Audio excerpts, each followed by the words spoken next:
समझिएगा। देखिए आज का जो हमारा टॉपिक है वो है सिंधु नदी तंत्र। टॉपिक का नाम क्या है?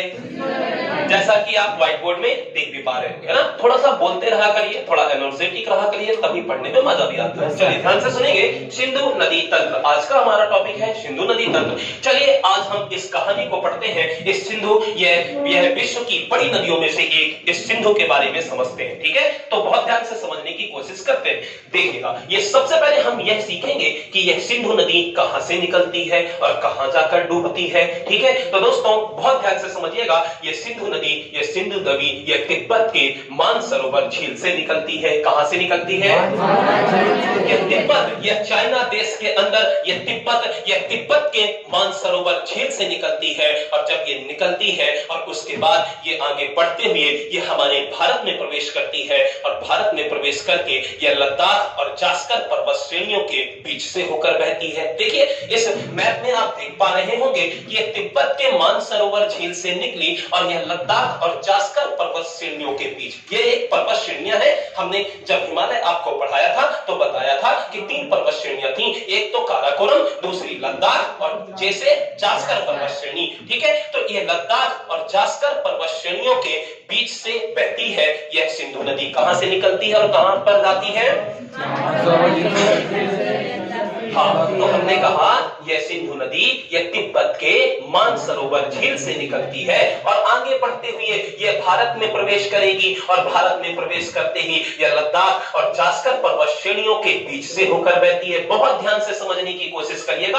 आप यहाँ ध्यान दीजिए मैडम, ठीक है, लिखेगा कोई नहीं, यहाँ ध्यान दीजिए, क्लास के बाहर कर दूंगा मैं। ठीक है, यहाँ आप लिखने नहीं, यहाँ समझने आए हैं ना। बहुत ध्यान से समझिएगा, अब लिखना अपना कुछ नहीं है, फोटो खींच लेना, आपको हो जाएगा इससे। ठीक है, चलिए तो ध्यान दीजिएगा। हमने कहा यह सिंधु नदी तिब्बत के मानसरोवर झील से निकलती है और उसके बाद ये भारत में प्रवेश करती है। ये चाइना से निकली, भारत में आई और भारत में जहां पर वो इंटर करती है जो लद्दाख वाला क्षेत्र है जिसे हम दमचौक कहते हैं। क्या कहते हैं? दमचौक। ठीक है, अभी ये ऐसा मैप है, अलग अलग करके बताया है, अभी इस मैप में बताएंगे, भारत के मैप में। ठीक है, तो हमने कहा कि क्या कहा हमने कि यह तिब्बत के मानसरोवर झील से निकली, उसके बाद भारत में प्रवेश की। अब भारत में लद्दाख केंद्र शासित प्रदेश में सबसे पहले प्रवेश करती है और वहां पर जो इंटर पॉइंट है वहां उसे हम दमचौक कहते हैं। वो दमचौक नाम की जगह से आगे बढ़ती है और भारत में प्रवेश करती है। और प्रवेश करते ही यह लद्दाख और जास्कर पर्वत श्रेणियां, बहुत सारे पर्वतों का समूह है, तो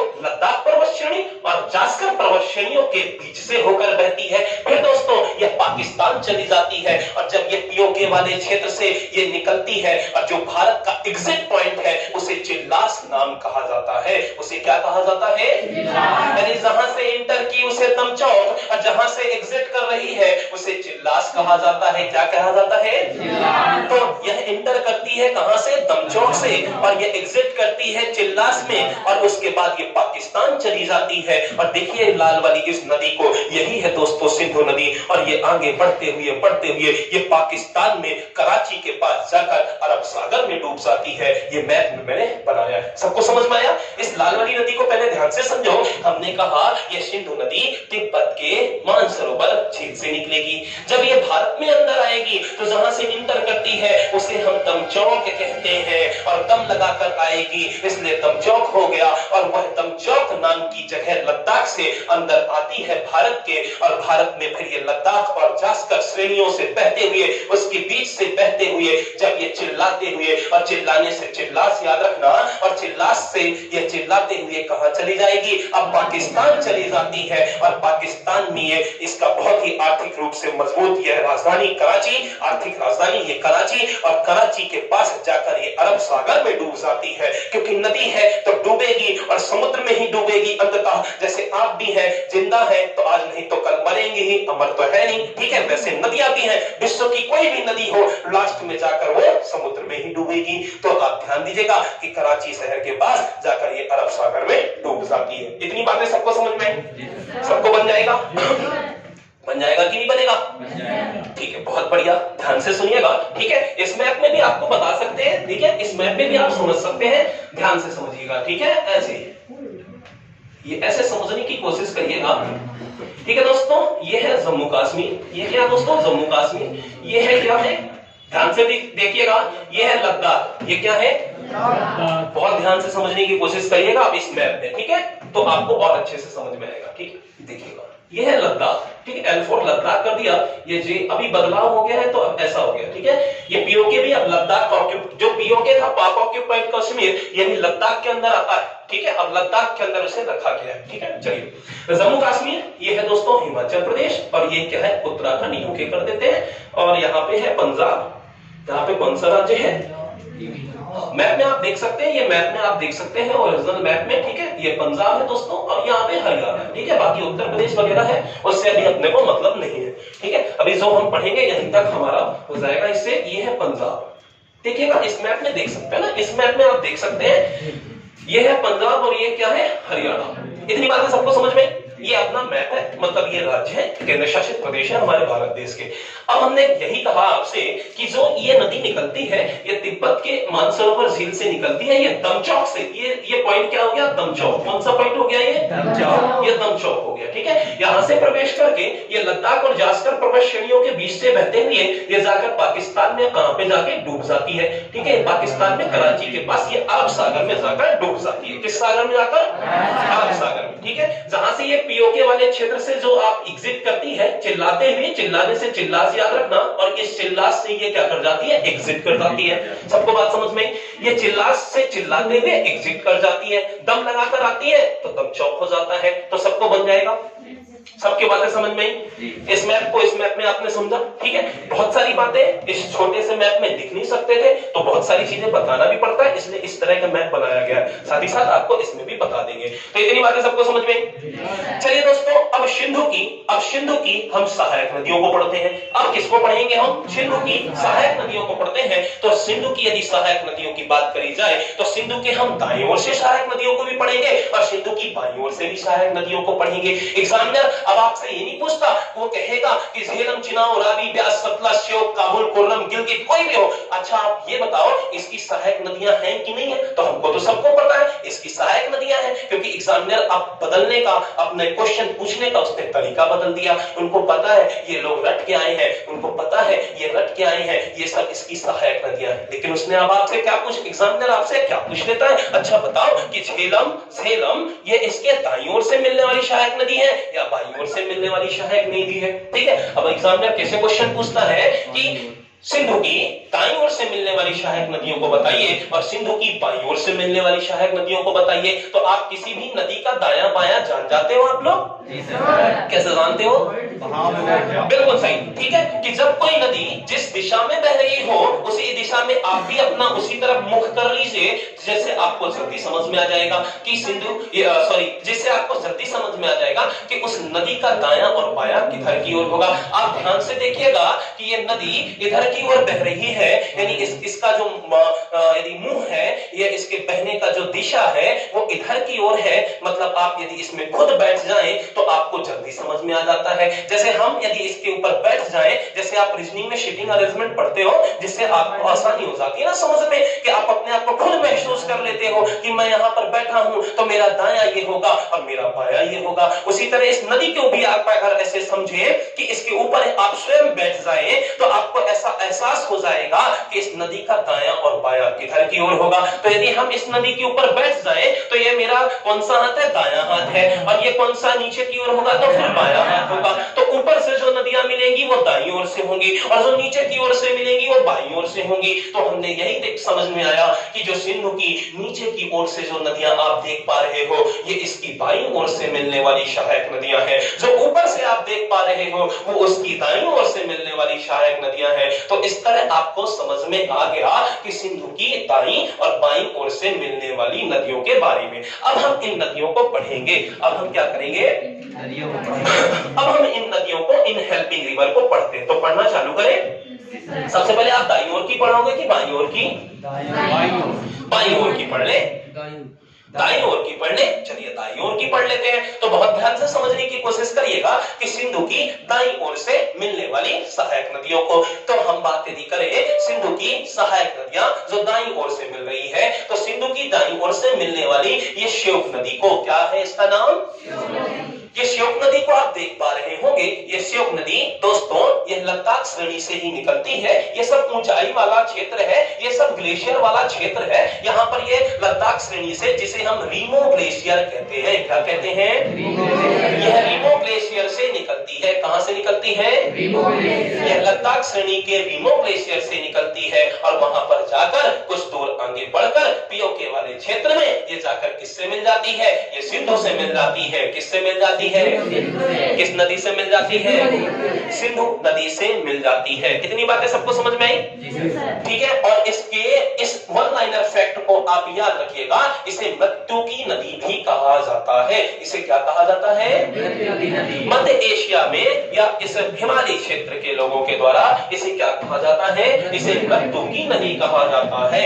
यानी आपसे कभी पूछ लिया जाए कि भारत में ऐसी कौन सी नदी है या हिमालय क्षेत्र की वो कौन सी नदी है जिसे हम मृत्यु की नदी कहते हैं, इस श्योक नदी को क्या कहते हैं, मृत्यु की नदी, मृत्यु की नदी कहते हैं। बन जाएगा सबसे, चलिए बहुत बढ़िया। और आगे बढ़ते हैं। यदि इस श्योक की एक सहायक नदी है जिसका नाम है नुब्रा नदी। क्या नाम है, नुब्रा। आप देख पा रहे होंगे, हमने लिख भी दिया है। इस श्योक नदी की एक सहायक नदी है जिसका नाम है नुब्रा नदी। दोस्तों ये हमारे भारत के सबसे बड़ा ग्लेशियर जिसका नाम है सियाचिन ग्लेशियर, इसी सियाचिन ग्लेशियर से ही निकलती है कौन सी नदी, नुब्रा नदी। कौन सी नदी, नुब्रा नदी। यह नुब्रा नदी कहां से निकलती है, सियाचिन ग्लेशियर से। ये भारत का सबसे बड़ा ग्लेशियर है। 76 किलोमीटर इसकी क्या है, इसकी लंबाई है, याद रखिएगा। यह नुब्रा नदी यहीं से निकलती है।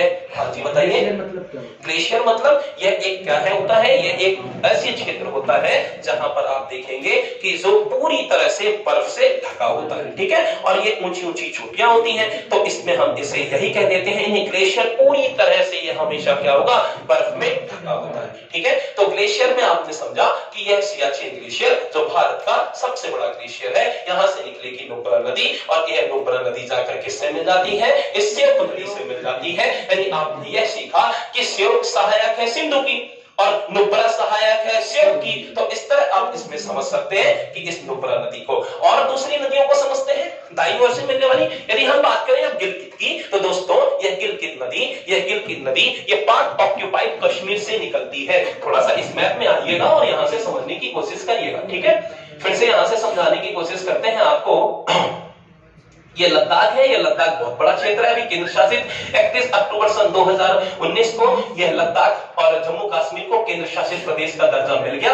अब ये लद्दाख अलग हो गया जम्मू कश्मीर से, इसकी राजधानी लेह है, ठीक है। तो याद रखिएगा, हमने ऐसा कहा कि ये पाक ऑक्यूपाइड कश्मीर से, ये पाक ऑक्यूपाइड, ये आप समझ पा रहे होंगे, ये है दोस्तों ये सिंधु नदी, ठीक है। और ये पाक ऑक्यूपाइड कश्मीर से ये निकलती है कौन सी नदी, ये गिलगित नदी। ये है पाक ऑक्यूपाइड कश्मीर, तो यहां से कौन सी नदी निकली, गिलगित नदी निकली, ठीक है। पीओके जिसे हम पाक ऑक्यूपाइड कश्मीर कहते हैं, यहां से निकलती है कौन सी नदी, गिलगित नदी। किससे मिल गई, सिंधु से मिल गई। किससे मिल गई, सिंधु नदी से। तो बन जाएगा सबसे, बन जाएगा, ठीक है। ऐसा ही हमने समझा इस गिलगित नदी को। और आगे बढ़ते हैं, और आगे बढ़ते हैं।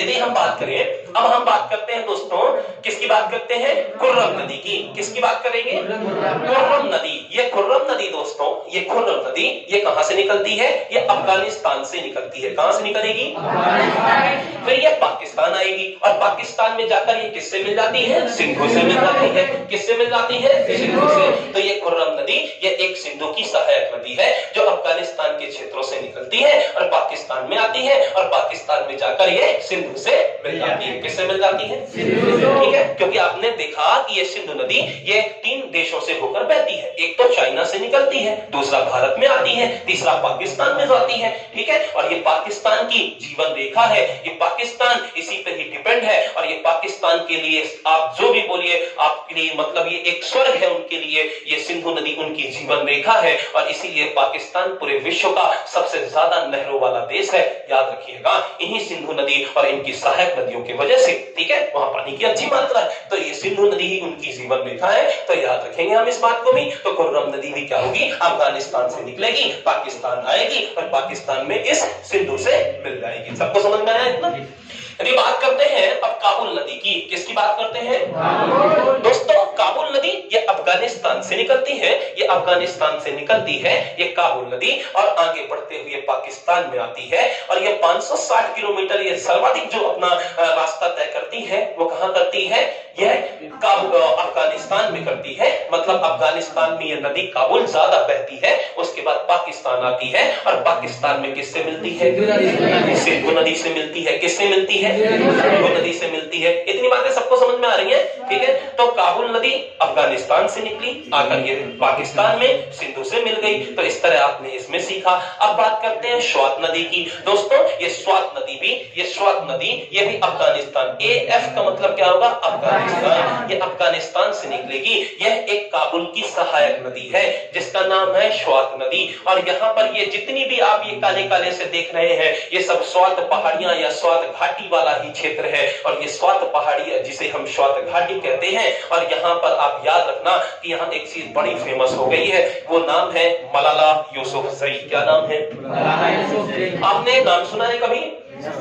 मलाला यूसुफजई का। ये हमारे पूरे विश्व की सबसे कम उम्र में नोबेल प्राइज पाने वाली महिला है, जो कि एक पाकिस्तानी महिला है। इनको आतंकवादियों ने यहीं पर गोली मारी थी, और जिसके वजह से फिर आज उन्होंने मतलब मारी क्यों थी आपको पता होगा? क्योंकि वो शिक्षा का प्रचार कर रही थी, बच्चों को पढ़ा रही थी, जो कि आतंकवादियों को पसंद नहीं था। बात समझिएगा, आतंकवादी तो अब आतंकवादी है, उनका काम ही आतंक को क्या करना? फैलाना, आतंक को बढ़ाना।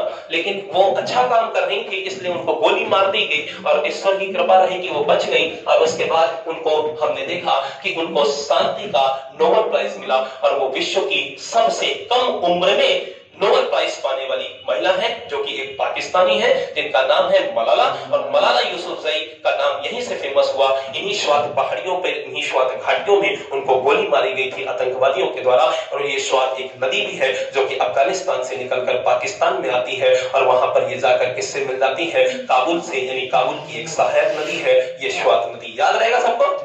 बन जाएगा आज के बाद से? ठीक है, और कुछ बातें बताते हैं। एक यहाँ पर बड़ा फेमस दर्रा भी है जिसका नाम है खैबर दर्रा। क्या नाम है? क्या नाम है? ठीक है, ये खैबर दर्रा, जहां पर आप याद रखिएगा।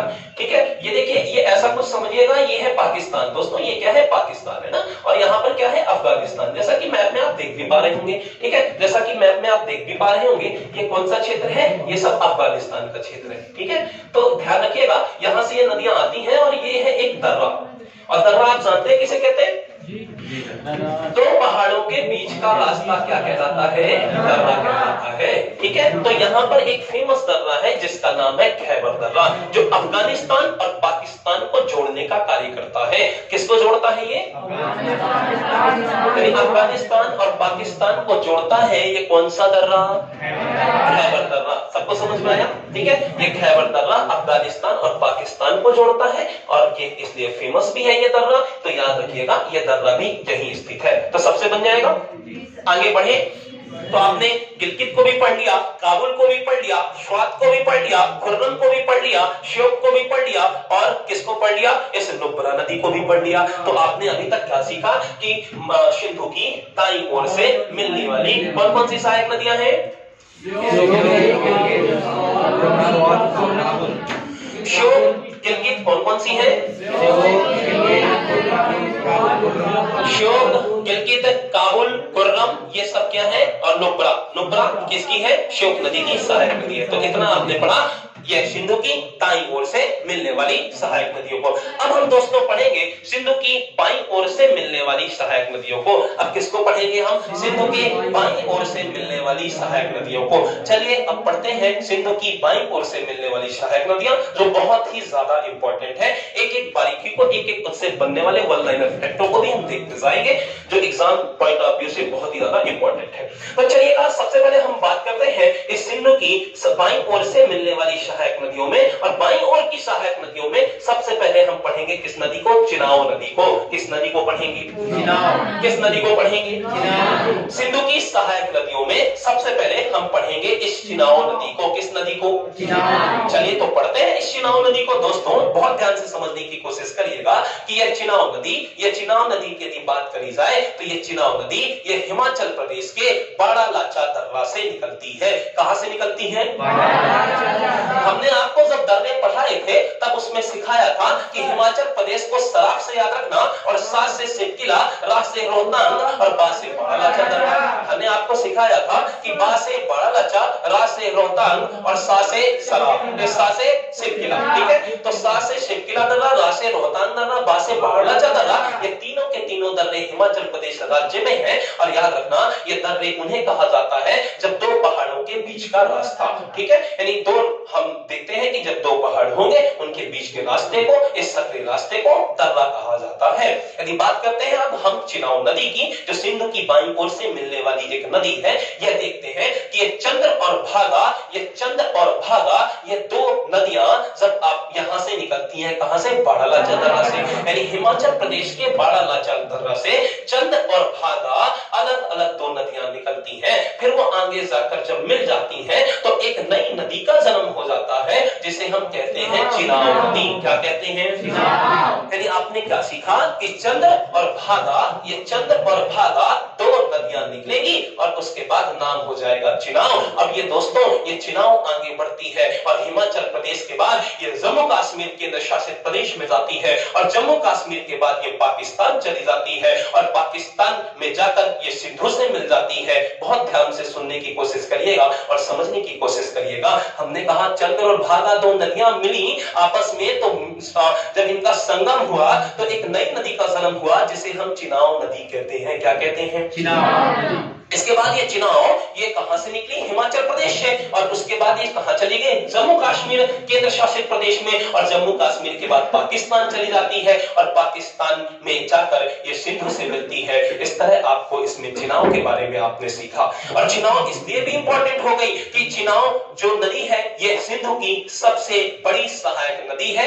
ये इसके बाईं ओर से मिलने वाली सहायक नदियों में से ये चिनाव इसकी सबसे बड़ी सहायक नदी है। दोस्तों इसकी लंबाई 1180 किलोमीटर है, जो भारत में 1180 किलोमीटर बहती है। ये इतनी इंपॉर्टेंट है। भले ही सिंधु की इतनी सारी सहायक नदियां हो, लेकिन चिनाव ही सबका जल ले जाकर सिंधु में मिलाती है, क्योंकि चिनाव नदी से मिलती है झेलम नदी। ये पाकिस्तान में ये झेलम नदी इसकी सहायक नदी है चिनाव की। चिनाव की कौन सी सहायक नदी है? ये झेलम। ये झेलम भी इसकी क्या है? सहायक नदी है, याद रखना। और झेलम का जल कौन लेकर जा रहा है? चिनाव लेकर। और किसके पास लेकर जा रही है? सिंधु के पास। यानी यह झेलम चिनाव की सहायक नदी हो गई, याद रखिएगा। तो इस तरह आपने सीखा इस चिनाव नदी के बारे में। इस चिनाव की एक और सहायक नदी है जिसका नाम है तवी नदी। क्या नाम है? यह तवी नदी दोस्तों ये जम्मू कश्मीर से निकलती है और थोड़ी दूर आगे बढ़ते हुए चिनाव से मिल जाती है, और इसलिए इसका नाम आपने सुना होगा इस तवी नदी का। और जम्मू तवी एक्सप्रेस भी चलती है, आपने नाम सुना है कभी?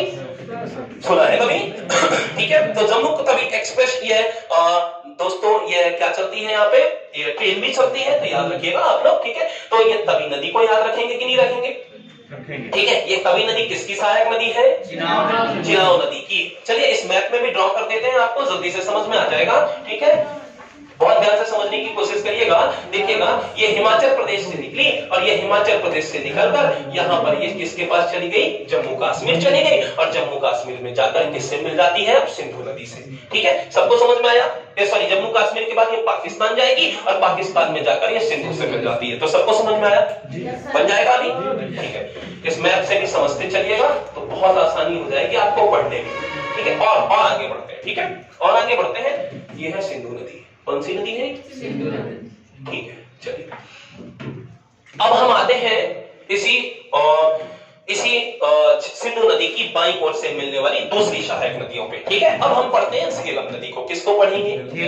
दोस्तों ये सबसे ज्यादा एग्जाम में पूछी जाएगी ये झेलम नदी। इसमें कई खासियत है, ध्यान से सुनिएगा क्या क्या इसमें खास बात है। झेलम नदी की यदि बात करी जाए तो यह जम्मू कश्मीर के वेरीनाग झील, या जिसे ही हम वहां पर और बहुत सारी झीलें हैं जिसे हम शेषनाग झील भी कहते हैं, यानी वहीं पर है वेरीनाग, वहीं पर है शेषनाग। जितने भी नाग नागिन है फिर हम आपको पढ़ाएंगे वो सब जम्मू कश्मीर में ही है। जितनी भी झीलें हैं नाग नागिन वाली वो सब जम्मू कश्मीर में है। तो आप याद रखिएगा कि यहाँ के जम्मू कश्मीर के शेषनाग झील या हम कहें वेरीनाग झील से निकलती है कौन सी नदी? झेलम नदी। कौन सी नदी? झेलम नदी। ये सिंधु की बाईं ओर से मिलने वाली सहायक नदी है जिसका नाम है झेलम, और ये झेलम नदी ये शेषनाग झील से निकलती है, और जैसे ये आगे बढ़ेगी तो इसको रास्ते में भारत की सबसे मीठे पानी की झील जिसका नाम है बूलर झील। क्या नाम है? भारत की सबसे मीठे पानी की झील का क्या नाम है? जब ये आगे बढ़ती है तो ये इसको रास्ते में, इस झेलम नदी को रास्ते में कौन मिलता है? ये बूलर झील मिलती है, और इसी बूलर झील से होकर ये झेलम नदी आगे बढ़ती है। बात को बहुत ध्यान से और गंभीरता से समझने की कोशिश करिएगा कि ये झेलम नदी ये जम्मू कश्मीर के शेषनाग झील से निकलेगी और आगे बढ़ेगी तो जम्मू कश्मीर में ही भारत की सबसे मीठे पानी की झील जिसका नाम है बूलर झील। क्या नाम है? बूलर। और बूलर झील से होकर ये नदी गुजर जाती है, ये झेलम नदी। फिर आगे बढ़ते हुए ये जम्मू कश्मीर में ही क्या क्या करती है, बहुत ध्यान से समझने की आप कोशिश करिएगा। ये जम्मू कश्मीर में ही आप देखेंगे कि यह हिमालयी नदियों में से ऐसी एक नदी है जो कि विसर्पण करती है। ये क्या करती है? ये क्या करती है? ये विसर्पण करने वाली नदी है। दोस्तों याद रखना, ये क्या करने वाली नदी है? ये विसर्पण करने वाली नदी है। ये विसर्पण का मतलब क्या होता है आप जानते हैं क्या आप लोग? विसर्पण में सर्पण आ रहा है, सर्पण का मतलब सांप से समझिएगा, और सांप कैसे चलता है? ऐसे मुड़ मुड़ के चलता है कि नहीं चलता? तो नदी भी दोस्तों इसी तरह ये मुड़ मुड़ कर चलती है। मतलब ऐसा कुछ कहने का मतलब हुआ कि जैसे नदी आज यहाँ से बह रही है तो ना कहो आपके कल घर के ऊपर से बह जाए, यानी आसपास यदि घर होगा तो वो उसका रास्ता इतना जल्दी बदल जाता है, इसलिए न कहा हमने ये सांप की तरह चलती है, ये मुड़ मुड़ कर चलती है। और जब ऐसा चलेगी तो ये तबाही लाएगी। और 2014 में आपको याद होगा कि जम्मू कश्मीर में बाढ़ आई थी और श्रीनगर डूब गया था। याद रखिएगा वो इसी नदी की वजह से था, क्योंकि ये नदी हर साल बाढ़ लाती है, क्योंकि ये रास्ता बदल लेती है, ये विसर्पण करती है। क्योंकि नदियां विसर्पण इसलिए करती हैं, जब वो ऊंचाई से बहती हैं तो बड़ी तेजी से आती हैं, जब उनको थोड़ा सा प्लेन सरफेस मिल जाता है तो फिर वो क्या करने लगती हैं? यहाँ ऐसे ऐसे मुड़ मुड़ कर चलने लगती हैं, क्योंकि नदी के पास जल इतना तेज होता है और वो ऊपर ऊंचाई पर आकर एकदम से जब मैदानी क्षेत्र में आती हैं तो वो धीरे हो जाती हैं, फिर वो ऐसे ऐसे ऐसे करके चलने लग जाती हैं। आप भी अभी देख लीजिए, इस प्लेन सरफेस में कमरे में पानी भर दीजिए, पानी वहीं का वहीं भरा रहेगा, कहीं यहाँ को जाएगा तो कहीं यहाँ को जाएगा, लेकिन तेजी से कहीं नीचे नहीं उतरेगा। क्यों? क्योंकि जब ढलान बना देते हैं तभी नीचे उतरता है। ठीक है, ऐसा होता है कि नहीं होता? ठीक है, तो उसी तरह ये नदी थी, ढलान से बहुत तेजी से आई, लेकिन एकदम उसको प्लेन सरफेस मिल गया, उसने बड़ा एरिया ले लिया और चारों तरफ उसने बाढ़ ला दी। इसलिए हमने कहा ये झेलम नदी ये क्या करती है? ये विसर्पण करती है। ये बहुत अच्छा वन लाइनर फैक्ट बनेगा, अभी बाद में आप लिख लीजिएगा, अभी पहले आप ध्यान से समझिएगा। हमने कहा ये झेलम नदी क्या करती है? विसर्पण करती है। याद रहेगा सबको? चलिए बहुत अच्छा, और समझते हैं ना। और इस झेलम नदी के बारे में समझते हैं। यह झेलम नदी दोस्तों, यह झेलम नदी यह अगर हम बात करें तो ये भारत और पाकिस्तान की सीमा से होकर बहती है, या भारत और पाकिस्तान की सीमा बनाती है। दोनों बातें हम कह सकते हैं। अब भला कैसे ऐसा करती है तो बहुत ध्यान से समझने की कोशिश करिएगा। ये भारत और पाकिस्तान की सीमा बनाती है। हमने कहा, इधर देखिएगा, बहुत ध्यान से समझने की कोशिश करिएगा। ये झेलम नदी कहां से निकली? जम्मू कश्मीर से निकली। कहां से निकली? जम्मू कश्मीर से। अब इस मैप में थोड़ा ध्यान से समझिएगा, देखिएगा ना, इस मैप में बहुत ध्यान से आप समझेंगे। यह है जम्मू कश्मीर केंद्र शासित प्रदेश दोस्तों, और यहां से ये नदी निकली और आगे बढ़ते हुए ये भारत और पाकिस्तान की सीमा से होकर गुजर जाती है, यानी कुछ इस तरह उसकी बाउंड्री से होकर गुजर जाती है। या तो यह कह ले कि यह क्या कर लेती है, उसी की सीमा से होकर बहती है, या सीमा का निर्माण करती है। अब वहां कोई ऐसा बाउंड्री तो बनी नहीं है, लेकिन हम ये मानते हैं कि नदी के पार उसका घर और नदी के पार मेरा घर। नहीं, नदियां के पार मूवी देखी है आपने? ठीक है, उस मूवी में आपने देखा होगा कि नदी के पार तेरा घर और नदी के इस पार मेरा घर। शहरों में भी होता है, नाले होते हैं, नाले के पार आपका घर और नाले के इस पार हमारा घर। तो नाला सीमा हो गया कि नहीं हुआ? ठीक है, जो कि आपको बाधा देता है रात में कूदने को, नागने को, निकलने को, हाँ ऐसा हो जाता है। नदियों के पार उसका घर और नदी के पार इस पार मेरा घर, तो आपने देखा होगा कि ऐसा हो जाया करता है। तो बस ये नदी भी तो यही कर रही है, पाकिस्तान और भारत की सीमाओं से होकर ये सीमा का निर्माण कर रही है या सीमा से होकर गुजर रही है। तो इस वन लाइनर फैक्ट को बहुत अच्छे से याद रखिएगा, ये बहुत ज्यादा एग्जाम में पूछा जाएगा कि ऐसी कौन सी नदी है जो भारत और पाकिस्तान की सीमा से होकर गुजरती है या सीमा का निर्माण करती है। तो कौन सी नदी है? झेलम नदी है। वन लाइनर फैक्ट समझ में? चलिए और समझते हैं झेलम नदी के बारे में। दोस्तों इस झेलम, बहुत ध्यान से सुनेंगे, इधर देखिएगा, बातें भी करेंगे। देखिएगा, थोड़ा सा इशारा जी पानी लाइएगा, ठीक है, बहुत ध्यान से सुनेंगे। चलिए देखिएगा, नहीं कोई नहीं, आप तो चलने दो। देखिएगा, इधर देखिएगा। तो हमने कहा कि इस झेलम नदी के बारे में हमने समझा, ठीक है, और समझते हैं इसके बारे में। इस झेलम नदी के तट पर ही है ये श्रीनगर। ये श्रीनगर राजधानी, जम्मू कश्मीर केंद्र शासित प्रदेश की राजधानी ये श्रीनगर किसके तट पर बसा है? इसी झेलम नदी के तट पर बसा है। एस फॉर क्या यहाँ पर हमने लिख दिया? श्रीनगर लिख दिया, इसलिए तो वहां पर बाढ़ भी ला दिया था इसने। तो याद रहेगा सबको? चलिए बहुत बढ़िया। और समझते हैं दोस्तों, ये किशन गंगा नदी के बारे में भी समझते हैं। ये किशन गंगा नदी ये जम्मू कश्मीर केंद्र शासित प्रदेश से निकलती है। कहां से निकलती है? ये किशन गंगा नदी, एक सेकंड रुकिएगा फिर बताते हैं ना, एक सेकंड रुकिएगा।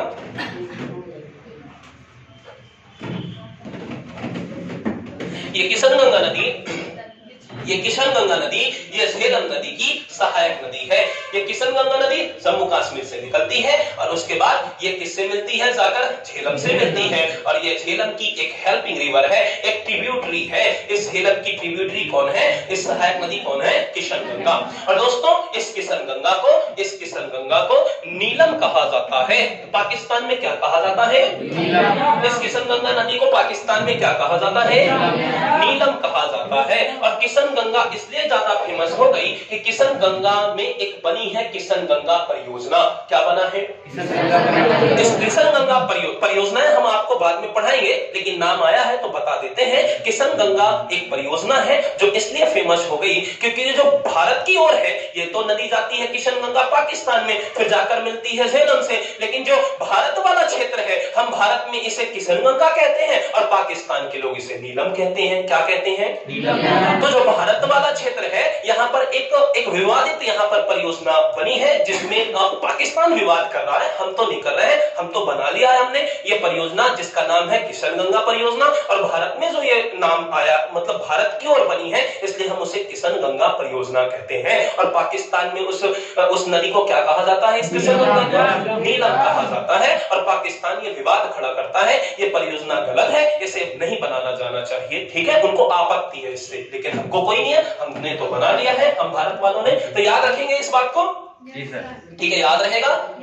चलिए और आते हैं दूसरी नदियों पे, ठीक है। तो अब हम चिनाव के बाद दोस्तों और झेलम के बाद अब हम आते हैं रावी नदी पर। किस नदी पर आएंगे? यह भी एक सिंधु की सहायक नदी है जो कि बाईं ओर से मिलने वाली सहायक नदी है। और रावी की यदि बात करी जाए तो यह रावी नदी दोस्तों ये हिमाचल प्रदेश के रोहतांग दर्रा से निकलती है। कहां से निकलती है?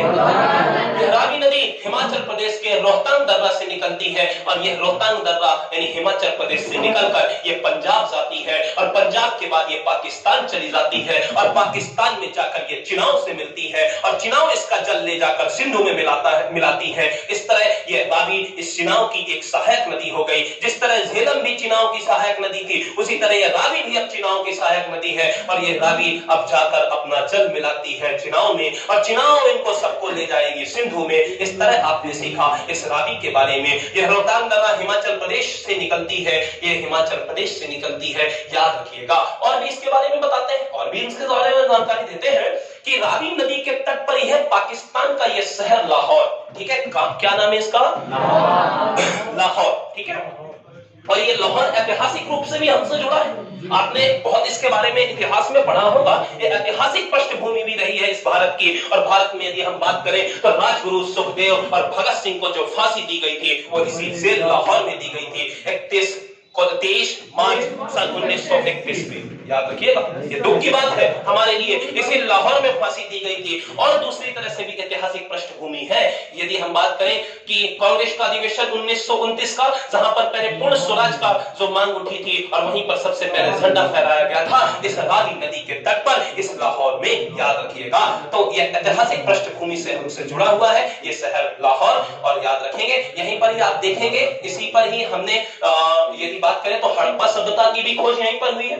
याद रखिएगा, ठीक है। तो इस तरह आपने सीखा इस रावी नदी के बारे में। याद रखिएगा, ठीक है। और आगे बढ़ते हैं, अब आते हैं हम दोस्तों व्यास नदी पर। किस पे आएंगे? अब व्यास भी इसकी एक सहायक नदी है। किसकी है? ये बाईं ओर से मिलने वाली सिंधु की सहायक नदियों में भी ये व्यास है। बहुत ध्यान से समझने की कोशिश करिएगा। ये व्यास की यदि बात करें तो व्यास नदी दोस्तों यह भी रोहतांग दर्रे से निकलती है। ये हिमाचल प्रदेश के रोहतांग दर्रे से निकलती है। इसके बाद ये आगे बढ़ते हुए हिमाचल प्रदेश को पार करते हुए ये पंजाब राज्य में आती है और पंजाब में जाकर ये सतलज नदी से मिल जाती है। किससे मिल जाती है? ठीक है। आइए थोड़ा सा इस मैप में भी समझ लें तो जल्दी अच्छे से समझ में आएगा आप लोगों को। ठीक है, चलिएगा। सबसे पहले हमने पढ़ा था कौन सी नदी? रावी। ये हिमाचल प्रदेश से निकली, ये पंजाब में गई और पंजाब में जाके चिनाव से मिल गई। अब बात करते हैं हम व्यास की, तो यह भी कहां से निकली? हिमाचल प्रदेश के रोहतांग दर्रे से निकली और उसके बाद ये पंजाब में जाएगी और किससे मिल जाएगी? सतलज से मिल जाएगी। तो बात सबको समझ में आई? सबको समझ में आया? उस मैथ से भी आप ऐसे समझते चलिएगा। ठीक है, चलिए तो बहुत ध्यान से समझने की कोशिश करिएगा। अब हम बात करते हैं दोस्तों सतलज नदी की। किसकी बात करेंगे? किसकी बात करेंगे? सतलज। ये बहुत ही अच्छी, ये एक बड़ी नदियों में से एक, ये भी एक सिंधु की सहायक नदी है जो कि बहुत ही फेमस ये भी अपने आप में नदी है। देखिएगा कैसे। हमने कहा कि ये जो सतलज नदी है, अब इसको पढ़ते हैं। ये सतलज नदी दोस्तों ये राकसताल झील से निकलती है। ये भी तिब्बत में है। ये झील कहाँ है? तिब्बत में। यहाँ पर ये मानसरोवर झील, बहुत ध्यान से सुनेंगे, ये मानसरोवर झील, राकसताल झील, चेमायुंगडू ग्लेशियर, ये सब एक बहुत बड़ा एरिया है। तिब्बत के अंदर एक बहुत बड़ा ऐसे एक एरिया है जहां पर सारी चीजें वहीं पर ही मतलब क्या है, वहीं पर ही स्थित है। चाहे मानसरोवर झील हो, चाहे राकसताल झील हो, चाहे चेमायुंगडू ग्लेशियर हो, ऐसा जैसे कैलाश पर्वत श्रेणी, सब कुछ वहीं पर स्थित है। तो वहीं से ही 3-4 बड़ी बड़ी नदियां निकलती हैं, चाहे सिंधु हो, चाहे सतलज हो, चाहे ब्रह्मपुत्र हो, ये सब नदियां वहीं से निकलती हैं। तो एक साथ कभी कभी किताबों में आपने देखा होगा कहीं कहीं कुछ कुछ गलत ऐसे दिख देता है कि ये नदी यहां से निकल रही है, ये यहां से, लेकिन आप जाने रहिए इस बात को कि ये सब एक ही साथ का वो क्षेत्र है, एक ही चीजें एक ही जगह पर है। मानसरोवर भी वही है, राकसताल भी वही है, ठीक है, और सारी चीजें वही है, कैलाश पर्वत श्रेणी भी वही है ना, अभी चेमायुंगडू ग्लेशियर भी वही है। तो यहीं से ही बहुत सारी नदियां निकलती हैं। तो सबको बन जाएगा जी। अब बात करेंगे हम सतलज नदी की। किसकी बात करेंगे? दोस्तों ये सतलज नदी आप ध्यान देंगे कि यह राकसताल झील से निकलती है। ये राकसताल झील से निकलती है और जब ये तिब्बत से होकर जब ये भारत में प्रवेश करती है तो भारत में सबसे पहले ये सिपकिला दर्रा से होकर आती है। ये हिमाचल प्रदेश में स्थित यह दर्रा और वहीं से ये आती है कौन सी नदी? सिपकिला नदी। ये सिपकिला नदी भारत में ये सतलज नदी भारत में सिपकिला दर्रा से होकर प्रवेश करती है। कहां से होकर प्रवेश करती है? कहां से होकर प्रवेश करती है? सिपकिला दर्रे से होकर प्रवेश करती है और उसके बाद ये आगे बढ़ते हुए हिमाचल प्रदेश को पार करते हुए ये पंजाब पहुंचती है और पंजाब के बाद ये चली जाती है पाकिस्तान और पाकिस्तान में जाकर मिलती है चिनाव से। फिर चिनाव इसका भी जल ले जाकर किससे मिला देती है? सिंधु से मिला देती है। इस बात को आप याद रखिएगा। इस तरह आपने सीखा इस सतलज नदी को और सतलज नदी से ही मिलती है पंजाब में व्यास नदी। बातें नहीं करेंगे, क्लास से बाहर कर दूंगा मैं, ठीक है, याद रखना। फालतू की अभी इधर हीरोपंती मत दिखाना कभी भी, ध्यान से सुनेंगे इधर, ठीक है। मैंने कहा कि सतलज नदी की सहायक नदी है कौन? व्यास। यानी व्यास नदी कहां से निकली थी? रोहतांग दर्रे से। रोहतांग दर्रे से निकलकर यह हिमाचल प्रदेश से होते हुए पंजाब पहुंचती है और पंजाब में जाकर किससे मिल जाती है? ये सतलज से मिल जाती है। यानी व्यास किसकी सहायक नदी हो गई? सतलज की सहायक नदी हो गई। अब सतलज क्या करेगी? आगे बढ़ते हुए यहां से आपने सीखा सतलज को कि ये कहां से? ये तिब्बत के राकसताल झील से निकलती है और सिपकिला दर्रा से प्रवेश करके भारत में, और उसके बाद हिमाचल प्रदेश से होते हुए पंजाब जाती है, और पंजाब में उसको मिलती है व्यास नदी, और दोनों का संगम हो जाता है। उस स्थान को कहते हैं पंजाब के निकट कपूरथला, और उस जगह का नाम है हरिके बैराज। और यहीं पर ही हमारे देश के अंदर एक डैम बना है जिसका नाम है हरिके बैराज डैम। याद रखना, हरिके बैराज डैम, जहां सतलज और ब्यास का संगम होता है, वहीं पर बना है ये हरिके बैराज डैम, याद रखिएगा। और यहीं पर ही विश्व की सबसे बड़ी नहर इंदिरा गांधी नहर, इसी को ही यहीं से निकलती है इंदिरा गांधी नहर, जो आगे बढ़ के इस डैम से आगे बढ़ते हुए उस नहर का नाम पड़ता है इंदिरा गांधी नहर। ये विश्व की सबसे बड़ी, ये क्या है, ये सिंचाई परियोजना इंदिरा गांधी नहर। बहुत बड़ा वन लाइनर फैक्ट, अच्छा क्वेश्चन, विश्व की बहुत बड़ी बात है, ठीक है, याद रखिएगा। तो इस तरह आपने सीखा इस सतलज को भी, फिर सतलज आगे बढ़ेगी, पाकिस्तान जाएगी, और पाकिस्तान में उसको मिलेगी चिनाब, और चिनाब फिर सबका जल ले जाकर किससे मिला देती है, इस सिंधु से मिला देती है। यानी सबसे बड़ी सहायक नदी चिनाब हो गई। इन सबका जल कौन लेके जाता, चिनाब लेके जाती, और किस पे मिलाती, सिंधु से मिलाती। तो याद रहेगा सबको, जी सर, बन जाएगा सबसे। चलिए बहुत बढ़िया। और अच्छे वन लाइनर फैक्टों की थोड़ा बहुत बात करें तो याद रखिएगा, जो ये पंचनद इसे कहा जाता है, क्या कहा जाता है, क्योंकि ये 5 नदियां आपस में जो मिलती हैं इसे ही पंचनद कहा जाता है, और पाकिस्तान में जाकर मिलती हैं। और पाकिस्तान का वो क्षेत्र मिठानकोट, क्या नाम है, मिठानकोट। पाकिस्तान के मिठानकोट में ये जाकर सारी की सारी नदियां मिलती हैं, इसलिए इसे पंचनद कहा जाता है। और वो मिठानकोट, पठानकोट अपने में है, जहां पे हमला हुआ था, आतंकवादी हमला, आपने सुना रहा होगा, ठीक है। तो वो मिठानकोट की मैं बात कर रहा हूं, जो ये पूर्वी पाकिस्तान की ओर है, आप याद रखिएगा, ठीक है। तो याद रखेंगे हम इस बात को कि पाकिस्तान में है मिठानकोट, जहां पर पंचनद यानी 5 नदियां मिलती है। नाम है झेलम, चिनाब, रावी, ब्यास, सतलज। याद रहेगा सबको, सबसे बन जाएगा, ठीक है। तो इस तरह आपने क्या सीखा, इस सिंधु नदी को सीखा, ठीक है। और आगे बढ़ते हैं, इस चार्ट को भी समझने की कोशिश करते हैं। देखिएगा, अब आपसे इस तरह एक क्वेश्चन और पूछ सकता है कि भैया ये नदियां जो है इनके पुराने नाम भी हैं, और ये आपसे कह देगा कि सिंधु ना कह के इंडस कह देगा। यदि वो कहेगा व्यास ना बताओ, विपाशा को बता दो, तो फिर आपको पता होना चाहिए कि विपाशा ही व्यास है। समझ में आया बात को, नहीं बात आएगी नहीं, ठीक है। तो हम इनको भी पढ़ेंगे और इनके पुराने नामों को भी जानेंगे। चलिए इनके पुराने नामों को जान जाते हैं, ठीक है, जान जाए अभी, ठीक है। लेकिन उससे पहले थोड़ा सा इसमें और चर्चाएं कर लेते हैं, जल्दी से इसका एक बार रिवीजन कर देते हैं, फिर इसके पुराने नामों में आते हैं। तो चलिए एक बार जल्दी से फटाफट रिवीजन हो जाए। तो आप बताइएगा, सिंधु की बाईं ओर से कितनी सहायक नदियां आपने पढ़ी, 5। सबसे पहले बोलो, झेलम, चिनाब, रावी, व्यास, सतलज।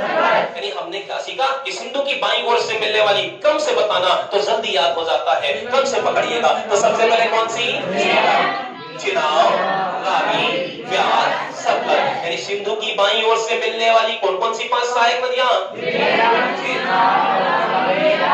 बहुत बढ़िया, बहुत अच्छा, ठीक है, समझ में आया सबको। तो यह एक क्रम था जो कि इन 5 नदियों का, यहीं से एग्जाम में ज्यादा क्वेश्चन पूछे जाते हैं। चलिए एक बात ये हो गई। यदि बात करें 1960 की सिंधु जल समझौते की, इसमें भी थोड़ा सा चर्चाएं कर लेते हैं। 1960 में एक सिंधु जल समझौता हुआ, और उसमें ये कहा गया कि ऊपर की जितनी नदियां हैं, 3 नदियां, जितनी भी नहीं 3 नदियां, सिंधु, कौन कौन सी, सिंधु, झेलम, चिनाब, इनका 80% जल पाकिस्तान लेगा और 20% हम लेंगे, ऐसा एक समझौता हुआ। और नीचे की 3 नदियां जो और बची, जो 3 नदियां हैं जैसे रावी, ब्यास, सतलज, इसका 80% जल हम लेंगे और 20% पाकिस्तान लेगा। तो इतनी बात समझ में, तो यही था सिंधु जल समझौता, सन 1960 में हुआ था। तो इसको भी आप जाने रहिएगा, सबसे बन जाएगा, ठीक है। चलिए और अब हम आते हैं दोस्तों इनके नामों पे, किस पे आएंगे, ध्यान से सुनिएगा, ठीक है। तो नाम की यदि बात करें जाए तो सिंधु का पुराना नाम क्या था, इंडस। आपने नाम सुना होगा, इंडस वैली सिविलाइजेशन, सुना है, यानी सिंधु घाटी सभ्यता। तो आप समझ जाइएगा, इंडस वैली मतलब सिंधु घाटी, मतलब सिंधु को ही कहा जाता है। इसलिए सिंधु से तो हिंदू बना, यानी ईरानियों ने ही हिंदुस्तान कहा और यूनानियों ने इंडिया कह दिया, इसी इंडस यानी इंडस नदी की वजह से, इसी सिंधु नदी की वजह से। तो आपको ये कहानी भी पता होगी, तो याद रखिएगा। सिंधु को हमने क्या कहते हैं, पुराना नाम इंडस कहते हैं। अच्छा बताइए, व्यास को क्या कहा जाता है, क्या कहा जाता है, और ये कोई हीरोइन है क्या, विपाशा वासु जी है, ठीक है। और व्यास किसका बढ़ गया? विपाशा का। किसका व्यास बढ़ गया? अरे दिपाशा नहीं है, विपाशा है। जो बहुत ज्यादा बनती है, नहीं नाम नहीं सुना है, ठीक है। बहुत ज्यादा बनती हैं, वो एक हीरोइन है, एक कलाकारा है, ध्यान रखिएगा। तो व्यास किसका बढ़ गया? तो विपाशा वासु जी का व्यास बढ़ गया कि नहीं बढ़ा? क्योंकि उनकी शादी हुई है हाल ही में, है ना, 2-4 साल हो गए मान लो, लेकिन याद आप रख लेना कि विपाशा यानी व्यास नदी किसे, व्यास नदी का पुराना नाम व्यास किसका बढ़ गया? विपाशा का बढ़ गया, इसलिए व्यास का पुराना नाम विपाशा। याद रहेगा। झेलम का पुराना नाम, झेलम का पुराना नाम विदिस्ता। अभी इसको याद कराएंगे ना। झेलम का पुराना नाम विदिस्ता, व्यास का पुराना नाम विपाशा। व्यास किसका बढ़ा? विपाशा वासु का। सिंधु को सबको पता चल जाएगा, इंडस वैली सिविलाइजेशन, इसे ही इंडस या इंडस नदी कहते हैं, याद रखिएगा। चिनाव, चिनाव का पुराना नाम आश्किनी। क्या नाम है? हाँ, चिनाव का पुराना नाम आश्किनी, ठीक है। और चिनाव में लगा है नाव, और नाव यानी डूब जाती है किसकी? आशिकों की। आशिकों की नाव डूब जाती है कि नहीं डूबती? अरे बड़ा मुस्कुरा रहे हो, आपकी नहीं डूबी है क्या? ठीक है। चिनाव में लगा है नाव, और नाव किसकी डूबती है? आशिकों की। आशिकों से आस्किनी याद रखना, इसलिए चिनाव का पुराना नाम क्या होगा? आस्किनी होगा, याद रहेगा। रावी, रावी एक नदी है जैसा कि अभी आपने पढ़ा, और रावी का पुराना नाम परोशनी। और रावी यानी रवि लड़के का नाम होता है कि नहीं होता? और रवि लड़के का नाम है तो का है? पुरुष है कि महिला? इसलिए इसका नाम का हो गया? परोशनी। क्या नाम हो गया? याद रहेगा आज के बाद से। यानी रवि एक लड़का है, और रवि जब लड़का है तो मतलब पुरुष है, अब पुरुष है तो पुरुष से पुरुष नहीं याद रखना, याद रहेगा, ठीक है, याद रहेगा। चलिए बहुत बढ़िया, और आगे बढ़िएगा। सतलज नदी का क्या नाम है? शुतुद्री। शुतुद्री इनका नाम है, इस नदी का नाम है शुतुद्री। और सा से सतलज और सा से शुतुद्री, याद रहेगा सबको। तो कैसे आपने याद किया कि सिंधु का पुराना नाम व्यास किसका बढ़ा? नाव किसकी डूबी? आशिकों की। आशिकों की, विपाशा की नहीं, आशिकों की। किसकी डूबी? रवि एक लड़का है तो का है? पुरुष, तो पुरुषणी हो गया। सा से सतलज और सा से शुतुद्री हो गया, इसलिए सतलज का पुराना नाम याद रहेगा।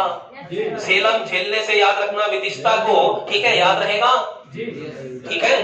जो झेले होंगे वही समझ जाएंगे, विदिशा याद रहेगा। तो झेलम का पुराना नाम क्या नाम होगा? विदिशा होगा। चलिए और कुछ आगे बढ़ते हैं। और एक चार्ट हमने बनाया है जिसका नाम है द्वाब। क्या नाम है? अब ये द्वाब क्या होता है, ये क्वेश्चन उठता है सबसे पहले। तो दोस्तों, दो नदियों के बीच का रास्ता क्या कहलाता है? द्वाब। एक नदी यहाँ बह रही, एक नदी यहाँ बह रही, और बीच में हम खड़े तो हम क्या कहला गए? द्वाब कहला गए। क्या कहला गए? देखिए ना, देखिएगा जरा। झेलम है, चिनाव है, बीच में कुछ तो होगा, उसी तो ही द्वाब कह दिया, उसी को ही हमने। अब चिनाव है, रावी है, बीच में कुछ तो होगा, इसलिए इसको भी एक द्वाब बन गया। और रावी और व्यास के बीच में भी एक द्वाब बन गया, और व्यास और सतलज के बीच में भी एक द्वाब बन गया। बात समझ में आ रही है सबको?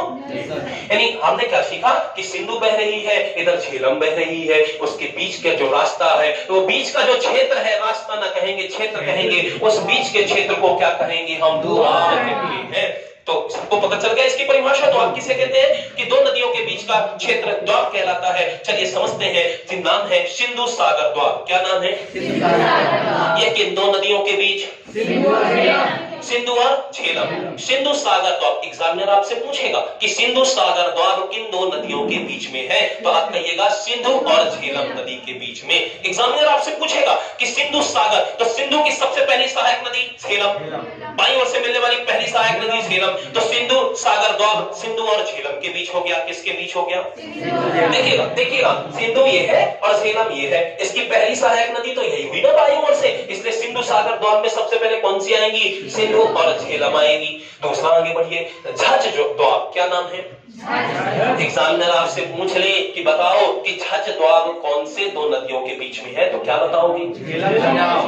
तो याद कैसे रखोगे? बात को समझिएगा। झज्ज द्वाब किन दो नदियों के बीच?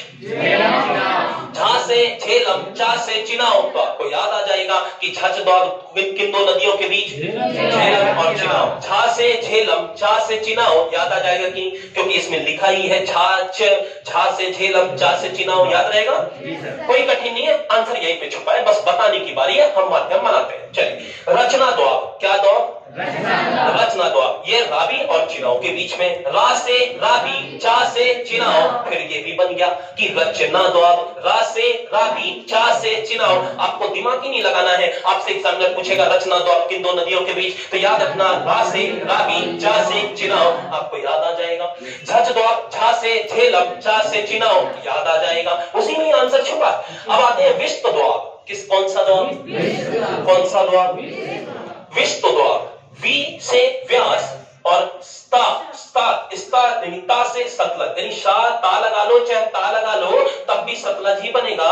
इसलिए विश्व द्वाब किन दो नदियों के बीच, वी से व्यास और ता से सतलज। यह सा भी तो आ रहा है ना, तो सत बन रहा है कि नहीं, अरे आधा सा भले आ रहा है लेकिन सा तो आ रहा है, तो सत से याद रखना सतलज नदी, तो याद आ जाएगा कि नहीं, आ जाएगा, बन जाएगा कि नहीं, बन जाएगा। ठीक है, और आगे बढ़ते हैं। बारी द्वाब, कौन सा द्वाब, कौन सा द्वाब, अब बा से व्यास, रा से रावी, फिर सरल हो गया कि नहीं हुआ, बा से व्यास, रा से रावी। तो आपको इस तरह इसमें दिमाग लगाना ही नहीं है, देखते ही आपको आंसर पता चल जाएगा। तो बन जाएगा कि नहीं बनेगा, बन जाएगा। तो इस तरह आपने आज सीखा इस सिंधु नदी तंत्र को। हमने आज सिंधु की दाईं और बाईं ओर से मिलने वाली सहायक नदियों को भी पढ़ा, हमने सिंधु के पुराने नामों को भी जाना, हमने सिंधु पर इसके द्वाबों को भी जाना, और इस तरह हमने इस मैप में भी समझा कि किस तरह इस सिंधु की एक दाईं ओर से और बाईं ओर से मिलने वाली सहायक नदियों को, उनसे बनने वाले वन लाइनर फैक्टों को भी आज हमने समझा। तो इस तरह आपका आज सिंधु नदी तंत्र कंप्लीट होता है, और हिमालय क्षेत्र से निकलने वाली नदियों में से सिंधु नदी आज आपकी कंप्लीट होती है। कल हम पढ़ेंगे गंगा नदी तंत्र को, और उसके बाद हम पढ़ेंगे ब्रह्मपुत्र नदी तंत्र को। इस तरह हिमालय क्षेत्रों से निकलने वाली नदियां ये समाप्त हो जाएंगी। तो आप कल इसको बहुत ही अच्छे से रिवीजन करके आइएगा, पढ़ के आइएगा, जिससे आप मैं एग्जाम कल आपसे क्वेश्चन पूछूंगा, ठीक है, और इससे वन लाइनर फैक्टों को कल फिर हम बताएंगे। ठीक है, तो आज के लिए इतना ही।